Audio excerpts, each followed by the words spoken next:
काल मी प्राजूला आवाज दिला होता तेव्हा ती खेळत होती माळ्यावरती. तिला मी खाली बोलवलं. तिला बोलली अभ्यासाला बस, खाली ये लवकर. माझी प्राजू खाली नाही आली आणि आणि अचानक ती वरून खाली पडली. कशी पडली, काय झालं, काहीच कळलं नाही. मी तिला बघितलं, धावत गेले. तिला बघितलं पडलेलं.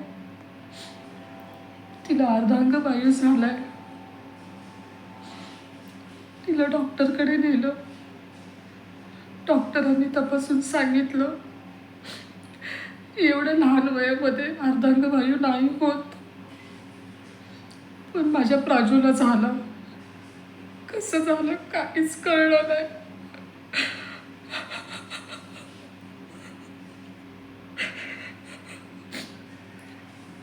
सर्व उपचार केले, मोठे डॉक्टर पण आले होते, पण प्राजू माझी बरी नाही झाली.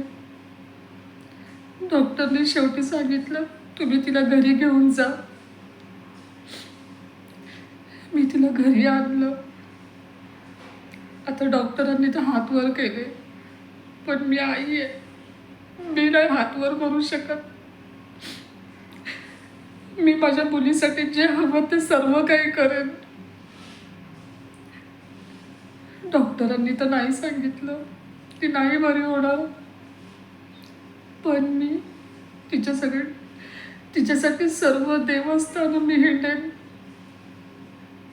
जेवढं होईल तेवढं मी तिच्यासाठी करेन. देवाकडे जाईन, नवस बोलेन माझ्या प्राजूसाठी. तिला बरं व्हावं, पहिल्यासारखी ती खेळावी, फिरावी, अभ्यास करावी आणि स्वतःच्या पायावरती उभी राहावी. तिच्यासाठी सगळं करेन मी. फक्त एवढंच मागणी आहे देवाकडे, माझी प्राजू बरी झाली पाहिजे. माझ्या प्राजूला लवकर बरं वाटलं पाहिजे. आता सगळं काही देवाच्या हातात आहे.